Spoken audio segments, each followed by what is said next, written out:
Halo teman-teman, kembali lagi bersama saya. Di kesempatan kali ini saya akan melanjutkan merangkum film Towix episode yang keempat. Bang, kenapa kok uploadnya lama sih? Soalnya peminat filmnya sedikit banget. Jadi bagi segenap orang yang penasaran dengan alur filmnya, ini saya buatkan kelanjutannya. Untuk yang belum menonton video sebelumnya, silakan kalian bisa pencet link yang ada di bawah ini. Jadi nggak usah berlama-lama, so inilah alur cerita filmnya.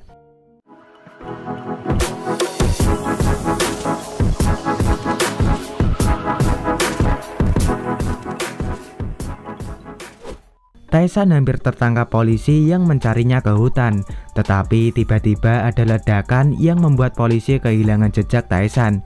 Bahkan ada beberapa yang terluka. Kesempatan itu dimanfaatkan Tae-san untuk kabur, tetapi Kim tiba-tiba memukulnya lalu menanyakan di mana kameranya. Tae-san tidak langsung menjawabnya, namun dia berpura-pura membawa kamera itu di sakunya.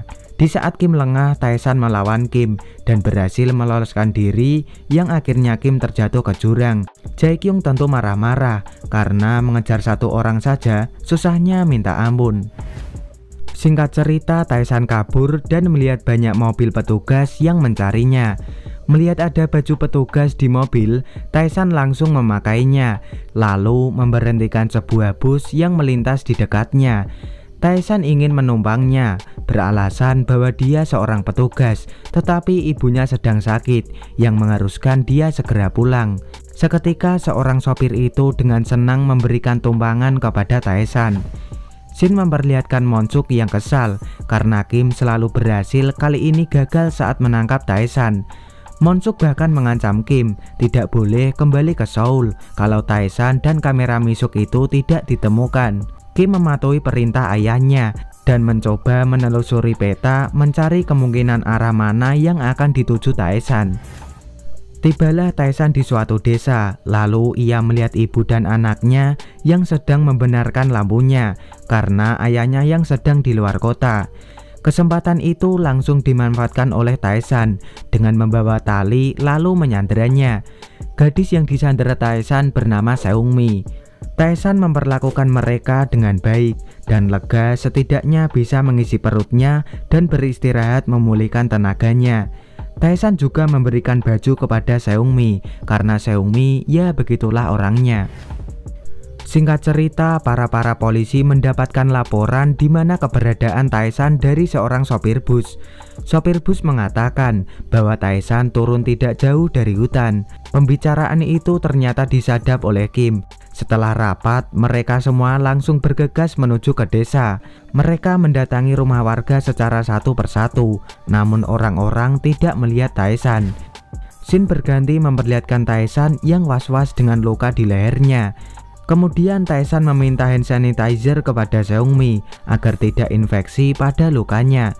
Tetapi Seungmi tidak mempunyainya. Kemudian Tae-san mandi sembari meratapi nasibnya. Si ibu juga menganggap bahwa Tae-san adalah orang yang baik karena biasanya orang yang menyandera tidak berhadapan-hadapan seperti ini. Melihat ada seleb luka, Tae-san langsung mengoleskan di lukanya. Singkat cerita, tibalah petugas di rumah Seungmi menanyakan apa pernah melihat Tae-san, tetapi Seungmi tidak memberikan sinyal kepada Seungwoo dan temannya.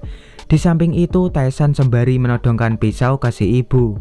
Setelah Seungwoo pergi, Seungmi memberitahu Tae-san bahwa dia tidak memberikan sinyal apapun kepada polisi. Setelah Seungmi dan ibunya tertidur, Tae-san memikirkan Sojin dan terus memegangi boneka Sojin yang dititipkan kepadanya. Kemudian Tae-san teringat akan kamera digital yang sebelumnya dibawanya. Ternyata kamera itu dipinjam oleh temannya Mansuk untuk berlibur dengan pacarnya. Pagi harinya saat di ruang aseptik, Sojin menyuruh ibunya untuk bekerja karena Sojin bisa menjaga dirinya dengan baik. Di saat Inhye bekerja, ia tak sengaja melihat berita TV bahwa buronan yang kabur adalah Tae-san. Seketika Inhye lemas dan bingung bagaimana dengan operasi anaknya Sojin. Shin berganti memperlihatkan Tae-san yang merubah penampilannya. Tae-san meminjam pakaian maupun kacamata ayah Seung-mi, walaupun borgolnya masih melingkar manis di tangannya. Seung-mi juga pangling melihat penampilan Tae-san, lalu Tae-san meminta uang kepada Seung-mi untuk melanjutkan misi pelariannya. Tae-san pasti akan mengembalikan uangnya di lain waktu. Singkat cerita, para polisi dan lainnya sedang beristirahat maupun makan bersama. Jae-kyung terus memikirkan Tae-san yang ternyata tidak mudah untuk ditangkapnya. Seung-woo was-was, selain Mansuk, siapa lagi yang akan memudahkan menangkap Tae-san?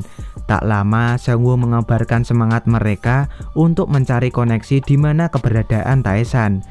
Setelah berganti penampilan, semua polisi maupun orang juga tidak mengenalinya. Tae-san segera bergegas menaiki bis untuk kembali ke kota Seoul.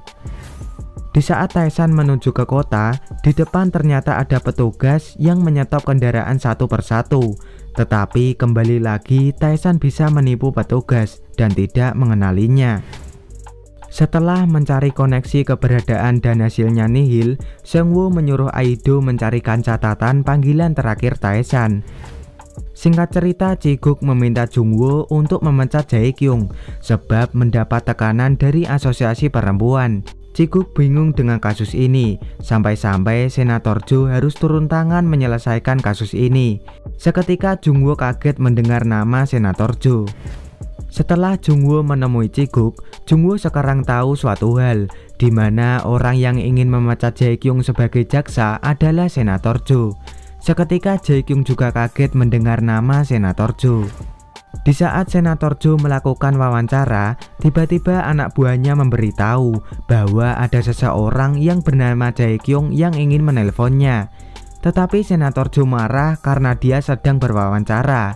Setelah mereka kembali mengobrol, wartawan itu mendapatkan telepon dari Jae-kyung dan meminta teleponnya diberikan kepada Senator Jo. Seketika Senator Jo mengangkat panggilan dari Jae-kyung. Jae-kyung tanpa basa-basi lalu memberitahukan tentang kamera yang nantinya bisa menjadi bukti untuk menjerat Senator Jo ke penjara. Senator Jo tentu panik mendengarnya. Ternyata itu hanyalah siasat Jae-kyung yang menganggap bahwa kameranya berada di Tae-san, bukan di tangan Senator Jo. Selang beberapa waktu, Senator Jo datang ke ruangan Monsuk dengan wajah yang marah lalu menamparnya. Senator Jo bungkam tentang adanya rekaman percakapan mereka saat itu di rumah Misuk. Shin memperlihatkan Mansuk yang sedang bersama pacarnya. Mansuk menyuruh pacarnya untuk menyimpan kamera digital Tae-san karena setiap Mansuk melihat kamera digitalnya, dia teringat terus akan Tae-san. Kemudian Mansuk pergi dengan meninggalkan kamera digital kepada pacarnya. Setelah mencetak catatan panggilan terakhir Tae-san, Aido segera memberikannya kepada Seung-woo. Seung-woo kaget melihat nomor yang sama dengan nomor In-hye. Setelah mengeceknya dan ternyata itu benar-benar nomor In-hye. Kemudian Seung-woo bingung kenapa In-hye ada di catatan panggilan Tae-san. Singkat cerita, mereka rapat dan sedang memeriksa histori panggilan Tae-san. Aido bercerita bahwa minggu lalu Tae-san dicari oleh seorang pria atas perintah seorang wanita yang tidak diketahui. Kemudian Seung-woo kaget dan berpikir apakah In-hye yang dimaksud Aido. Di ruangan terapi, In-hye menangis sambil memeluk Sojin. Kemudian Sojin memberikan ponsel In-hye karena ada yang menelponnya. Betapa terkejutnya saat diangkat dan itu adalah suara Tae-san. Mendengar suara Tae-san, In-hye langsung keluar dari ruangan dan marah-marah kepada Tae-san. Tae-san mengatakan suatu hal bahwa dia tidak membunuh, melainkan dijebak oleh seseorang. Tae-san juga akan membersihkan namanya. Tae-san menyuruh In-hye untuk tidak khawatir, dia tetap akan datang saat tiba operasi Sojin. In-hye meminta Tae-san untuk menyerahkan diri, tetapi Tae-san tidak bisa. Sama saja dia akan dibunuh dan dia tidak bisa menyelamatkan nyawa Sojin. Tae-san benar-benar berjanji akan memberikan tulangnya kepada Sojin, karena itu adalah janjinya kepada Sojin, anaknya. Tae-san berpesan agar In-hye tidak menceritakan tentang Tae-san kepada siapapun. Begitu juga 8 tahun yang lalu saat dia dan In-hye berpisah, Tae-san juga tidak menceritakan tentang In-hye kepada orang lain. Jadi siapapun juga tidak akan tahu tentang hubungan mereka. Seung-woo menanyakan hubungan apa antara Tae-san dengan nomor panggilan yang ditunjuk Seung-woo kepada rekan kerja Tae-san. Tetapi rekannya menjelaskan bahwa minggu lalu ada seorang wanita yang datang ke tempat kerjanya dan ia langsung mengajak Tae-san pergi. Seung-woo mengingat ciri-ciri orang yang diceritakan rekan Tae-san dan sangat mirip dengan In-hye. Singkat cerita, Seung-woo ke rumah sakit dan menanyakan kenapa In-hye menelpon Tae-san. Apakah Tae-san ayah biologis dari Sojin? In-hye ketakutan dan tidak menjawabnya karena dia sangat lelah. Tak lama Seung-woo mendapatkan laporan bahwa Tae-san sudah ditemukan keberadaannya dari laporan keluarga Seung-mi yang disandra di Donkyung. Seung-woo ingin menyampaikan pesan kepada In-hye bahwa dia tidak bisa menjenguk Sojin. In-hye pun berkata akan mengatakan pesan Seung-woo kepada Sojin. Malam harinya, rekan kerja Tae-san sedang berjalan sendirian. Kemudian Tae-san mengikutinya, lalu mengajar di tempat yang sepi. Tae-san marah kenapa dia menjebak Tae-san untuk ke rumah Misuk. Rekan kerja Tae-san dengan ketakutan menjawab bahwa dia disuruh seseorang, tetapi dia tidak bisa mengatakan siapa orang yang menyuruhnya. Setelah mengajar rekan kerjanya, Tae-san menelpon Mansuk dan mengajaknya untuk bertemu. Tae-san tentu ingin meminta kamera Misuk, tanpa Tae-san tahu kamera itu masih di tangan Yeonjo, pacar dari Mansuk. Saat itu Seung-woo mendengar semuanya dan atas perintah darinya. Mansuk memastikan kalau lebih baik Tae-san dan dia bertemu di rumah saja. Tae-san awalnya menolak, tetapi Mansuk memastikan rumahnya adalah tempat yang teraman dan Tae-san pun setuju. Ternyata Mansuk juga menyadap antara panggilan Mansuk dengan Tae-san. Singkat cerita, Mansuk akan masuk ke dalam rumahnya, sedangkan Seung-woo mengawasi dari dalam mobilnya. Betapa terkejutnya Kim sudah ada di dalam rumah Mansuk. Kim langsung membunuh Mansuk walaupun sasaran Kim adalah Tae-san. Tae-san mengendap-endap masuk ke dalam rumah Mansuk. Seung-woo sangat cemas dikarenakan Mansuk yang tak kunjung menyalakan lampu rumahnya. Aido juga bersembunyi, tetapi tidak ada tanda-tanda Tae-san datang. Di saat Tae-san masuk ke rumah Mansuk lewat jalur lain, Tae-san terkejut melihat Mansuk yang sudah tak bernyawa dengan darah yang mengalir di seluruh tubuhnya.